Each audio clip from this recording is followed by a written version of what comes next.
बच्चा लोग कैसे हैं आप लोग। तो बच्चे प्राथमिक चिकित्सा और स्वास्थ्य यानी फर्स्ट एड एंड हेल्थ की जो हमारी एमसीक्यू की सीरीज चल रही थी उसमें हमारा 8वां वीडियो है और इसमें हम फिर से बच्चे 25 क्वेश्चन पे देखेंगे कि क्या क्या पूछे जा सकते हैं। इसमें हमने 2 चैप्टर शामिल किया है 13वां 14वां, जिसमें बाइट पॉइजनिंग और सेंस आर्गन शामिल हैं। तो बच्चे फटाक से देख लेते हैं कौन कौन से 25 क्वेश्चन पूछे जा सकते हैं। जल्दी से एग्जाम से पहले कोशिश करेंगे और भी जो भी बचे हुए हैं एमसीक्यू वो आपको प्रोवाइड करा दें। तो आप देखिएगा कि आपके कितने सही होते हैं और उम्मीद करते हैं कि आपके काफ़ी ज़्यादा क्वेश्चन सही होंगे, कॉमन सेंस वाले हैं। और आप लिख दीजिएगा नीचे ज़रूर कि कितने आपके सही हुए हैं, ठीक है। तो बच्चे चलिए पहले क्वेश्चन पे चलते हैं। पूछा हुआ है दवा के आकस्मिक विषाक्तता के जोखिम से कैसे बचें। यानी आप देखे होंगे कि बहुत बार जो है ना कि दवा लोग खा लेते हैं, ऊपर नीचे इधर उधर खा लेते हैं बिना देखे ताकि, इससे किडनी खराब हो जाती है, यहाँ तक कि बहुत सारे लोग आजकल डेथ भी हो जा रही है। तो कैसे बचें। दवा लेते समय रोशनी रखें, दवा का जो है कैबिनेट को साफ रखें। कैबिनेट यानी कि बच्चे जहाँ दवा रखी जा रही है उसकी साफ सफाई करें और ध्यान से लेबल पढ़ें। जैसे कि लिखा होता है कि पेट दर्द की कौन सी दवा है और जिस भी दवा की जो है जिस भी रोग की दवा है तो उसको पढ़ के ही खाएं। क्या ये बातें सभी सही हैं? तो बिल्कुल सभी सही हैं बच्चे, तो ध्यान में रखना है आपका डी। चलिए इसमें पूछा है दूसरा क्वेश्चन बच्चा, रेबीज का इलाज कौन सा है। रेबीज मतलब आप समझे देखते होंगे कि कुत्ता काट लिया है तो रेबीज जो है फैल गया। तो कहीं ना कहीं इसके जो इलाज हैं इसमें 4 विकल्प दिए हुए हैं जिसमें टीका बेस्ट है, ठीक है। चलिए तीसरे क्वेश्चन पे चलते हैं। बेटा पूछा हुआ है कि जहरीले सांप के काटने के कुछ संकेत हैं। तो क्या उल्टी आती है, मिचली होती है या 2 अलग अलग पंचर होते हैं। 1 या 2 अलग पंचर मतलब कि पंचर घाव के बारे में पढ़ाया है। पिन की तरह कोई भी चुभ जाती है पैर में या कहीं भी तो उसको हम पंचर घाव बोलते हैं। दिखाई ब्लर देने लगता है यानी कि धुंधली दृष्टि हो जाती है, उपर्युक्त सभी। तो इसमें जो लक्षण हैं बच्चे कहीं न कहीं सांप के काटने से ये सभी हैं।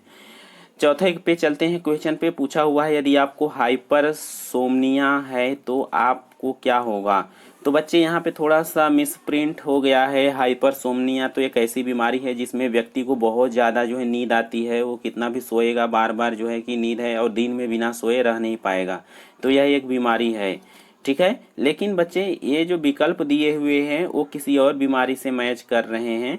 उस बीमारी का नाम है अनोस्मिया। तो बच्चा अनोस्मिया जिसका कि स्पेलिंग है ANOSMIA, एनोस्मिया, वो एक बीमारी ऐसी है जिसमें कि आप कुछ सूंघते हैं तो आपको जो है कि समझ में नहीं आता क्या है। जैसे कभी कभी जुकाम हो जाता है तो आप कुछ सूंघते हैं तो सुगंध का गंध का पता ही नहीं चलता है। तो उसी तरह से एक परमानेंट ऐसा होने हो जाता है तो वो अनोस्मिया बीमारी में होता है। तो इसमें से चौथे का हो जाएगा ए सही बेटा, लेकिन इसके लिए ध्यान देना है कि बीमारी हाइपरसोमनिया नहीं है, एनोस्मिया है अभी जो मैंने बताया है। हाइपरसोमनिया जो बीमारी है बेटा ये जो है कि बहुत ज़्यादा नींद आती है, बहुत ज़्यादा नींद आती है। 5वें क्वेश्चन पे चलते हैं। बच्चा पूछा है अगर आप किसी ऐसे व्यक्ति के साथ हैं जिसे सांप ने काटा है तो आप क्या कर सकते हैं। तो इसमें 4 विकल्प दिए हैं। व्यक्ति को एक मादक पेय देंगे यानी कि नशा वाला चीज़ पिला देंगे। तो ऐसा आप सुने होंगे बहुत लोग अलग अलग बातें करते हैं। जहर चूसकर बाहर करने की कोशिश करेंगे जो फिल्मों में दिखाया जाता है। काटे स्थान पर बर्फ रख देंगे या फिर इसमें से कोई नहीं। तो इनमें से आप कुछ भी नहीं करेंगे। ऐसा नहीं कि जहर चूस के आप निकाल रहे हैं और आप ही टपक गए, तो ऐसा नहीं करना है। और व्यक्ति को ऐसा नहीं मादक पेय पिला दें यानी दारू वारू पिला दें, नहीं, ये सब खराब बातें हैं, वो डेथ कर जाएगा। तो डी सही होगा, इनमें से कुछ भी नहीं करेंगे बच्चे। 6ठे पे चलते हैं। पूछा है अगर कोई मधुमक्खी आपको डंक मारती है तो स्टिंगर को हटाने की कोशिश ना करें। स्टिंगर मतलब टूण, टूण मतलब पीछे देखेंगे ना तो मधुमक्खी के एक कांटा नुमा बेटा छोटा सा पार्ट होता है, वही चुभा देती है अपनी सुरक्षा के लिए व्यक्ति के बॉडी में और चुनचुनाने लगता है, मतलब खुजली होने लगती है तो आदमी भाग जाता है। तो पूछा है कि क्या काट लेती है तो उसको ना निकालें। तो ये बात गलत है, निकाल देंगे तभी आराम होगा ना, तो ये असत्य है, निकालना चाहिए। 7वें क्वेश्चन पे चलते हैं। पूछा है जी मिचलाना जहर का एकमात्र लक्षण है, तो ये असत्य है, कई सारे लक्षण हैं। 8वें क्वेश्चन पे चलते हैं। बच्चा पूछा है कीट डंक के लक्षण में आमतौर पर शामिल है, यानी कि अगर कोई किरौना काट लिया, किरौना मतलब कीड़ा वीड़ा काट लिया, तो इसमें क्या देखने को मिलता है। तो आप देखेंगे कि सांस की कमी होती है, खुजली होती है, ऊपर मुख से कोई नहीं है, डंक की जगह सूजन। तो बी सही हो जाएगा। जहाँ कीड़ा वीड़ा काटता है ना तो वहाँ ज़्यादातर देखेंगे सूजन होगा। खुजली भी होती है लेकिन ज़्यादातर लक्षण है सूजन होने का। 9वें क्वेश्चन पे चलते हैं। बच्चा पूछा हुआ है जानवर के काटने पर रक्त स्राव में होने पर इसमें से क्या करना चाहिए। यानी कि कोई जानवर काट लिया, जैसे मान लीजिए कुकुर बिलार काट लिया आपको, तो खून बहने लगता है, तो आप उस समय क्या करेंगे। इसका कहने का अर्थ है साबुन और पानी से धोएंगे, रक्त स्राव को नियंत्रित करेंगे, पट्टी करेंगे, उपर्युक्त सभी। तो आप घाव के हिसाब से उपर्युक्त सभी करेंगे बच्चे, ठीक है। रक्तस्राव हो रहा है तो आप रक्त को पहले नियंत्रित करेंगे, और अगर धोने लायक होगा तो धोएंगे या पट्टी करेंगे, तो उपर्युक्त सभी हो जाएगा। तो 9वें का बच्चे कहीं ना कहीं आप देखेंगे कि सभी सही है।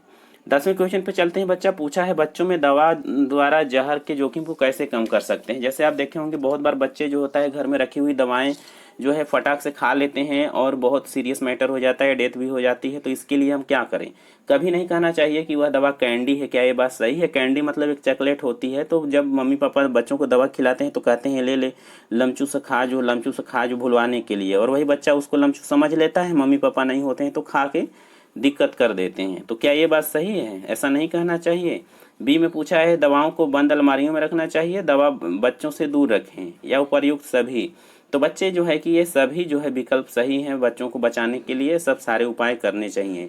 11वें क्वेश्चन पे चलते हैं। बच्चा पूछा है नाक से खून निकलने पर आपको अपना सिर किस स्थिति में रखना चाहिए। तो मैंने इंटरनल ब्लीडिंग जब आपको पढ़ाई थी तो मैंने बताया था बेटा कि जब नोज ब्लीडिंग होती है तो कहीं ना कहीं वो सिर को हमें आगे की ओर रखना चाहिए, थोड़ा सा झुका करके।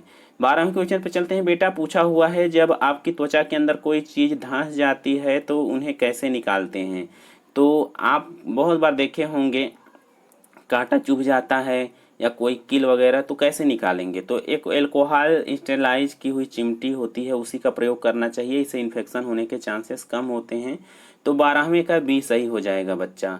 चलिए चलते हैं 13वें क्वेश्चन पे। ये पूछा है यदि कोई सांप आपको काटता है तो निरीक्षण और याद रखने के लिए कौन सी चीज़ें महत्वपूर्ण हैं, यानी कि आपको क्या क्या ध्यान रखना चाहिए। तो पहली चीज़ तो ये घबराए नहीं, और आप देखें कि सांप कितनी बार काटा है और काटने पर कैसा महसूस हुआ, दर्द ज़्यादा हुआ या कम हुआ, सांप देखने में कैसा था। ये सब सारी चीज़ें रखेंगे तो कहीं ना कहीं आप जो है इलाज जल्दी और ठीक करा पाएंगे।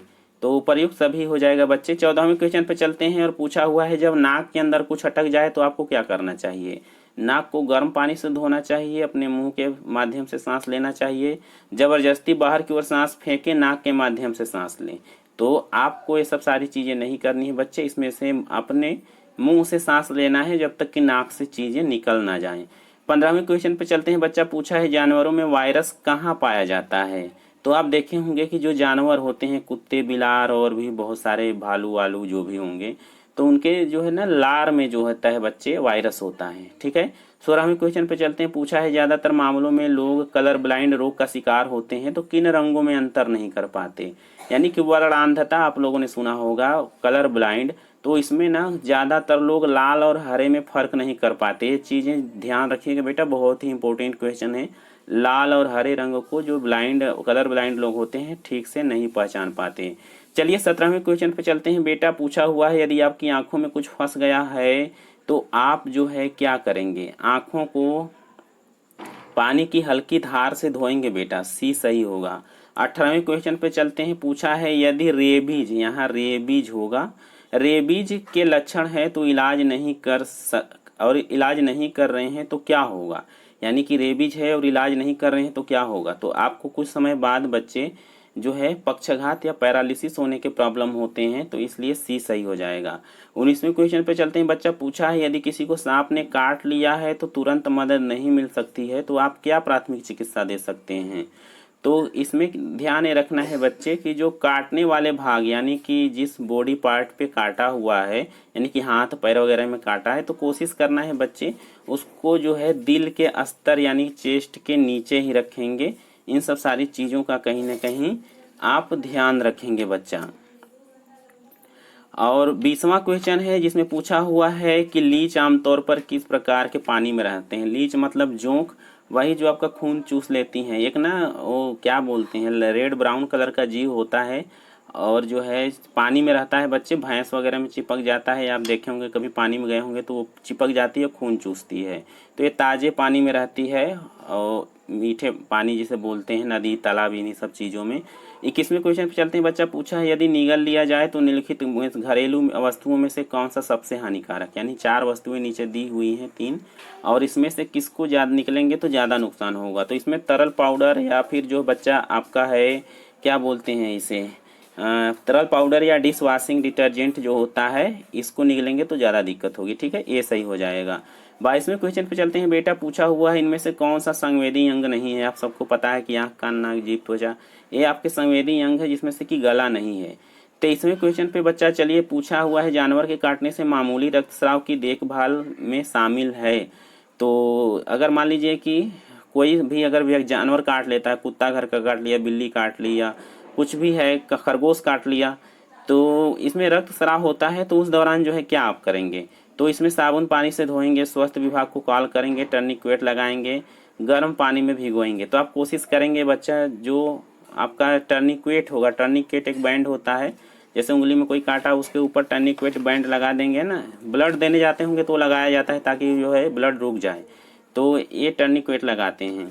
24वें क्वेश्चन पे चलते हैं बेटा। पूछा है मिठास का पता लगाने वाले स्वाद कलिकाएं स्थित होती हैं। आप देखेंगे जीभ में बहुत सारी कलिकाएं होती हैं बच्चे, ठीक है, तो उसको बोलते हैं बर्ड्स होती हैं जिसे बोला जाता है। तो वो क्या करती हैं कि जब आप जो है कि कुछ खाते पीते हैं ना, तो वो अलग अलग तरह के टेस्ट अलग अलग कलिकाओं का होता है। तो मीठा जब आपका लगता है तो वो कहाँ रहता है, तो जीभ के सामने ही जो है कुछ कलिकाएं होती हैं, वो उनकी वजह से लगता है मीठा। तो 25वें क्वेश्चन पे चलते हैं बेटा। पूछा है रेबीज की आखिरी अवस्था के क्या लक्षण है। यानी कोई रेबीज की अवस्था में पहुंच जाता है, लास्ट अवस्था में इलाज नहीं हो पाता है, तो उस दौरान क्या चीज़ें जो है कि लक्षण में क्या देखने को मिलता है। तो बच्चे इसमें कई सारी चीज़ें दी हुई हैं। इसमें है बुखार, अटैक, मुंह से झाग, प्रकाश का डर, पानी का डर। तो बच्चे इसमें इस अवस्था में डी सही हो जाएगा। यानी कि जिस व्यक्ति को रेबीज है, मान लीजिए कुत्ता काट लिया, इलाज काफ़ी टाइम तक नहीं हुआ और लास्ट स्टेज में है, तो उसको ना फोटोफीबिया हो जाता है। यानी कि वो प्रकाश में, लाइट में आने में जो है कि घबराएगा, वो हमेशा अंधेरे में रहना पसंद करेगा। और हाइड्रोफोबिया यानी कि पानी से बहुत दूर भागेगा। ये चीज़ें आपने देखी भी होंगी मूवी वगैरह में। तो बच्चे हमारे 25 क्वेश्चन हो गए कंप्लीट। आपका कितना सही हुआ आप बता सकते हैं, और जो है कि जो भी क्वेश्चन बचे हुए हैं हम उसको अगली वीडियो में लेकर आएंगे, और जल्दी से एग्ज़ाम से पहले कोशिश करेंगे कि आपका ख़त्म हो जाए बेटा। तो चलिए अपना ख्याल रखिए, अपने परिवार का ख्याल रखिए, पर्यावरण का ख्याल जरूर रखिए। मिलेंगे नेक्स्ट वीडियो में बेटा, तब तक के लिए जय हिंद।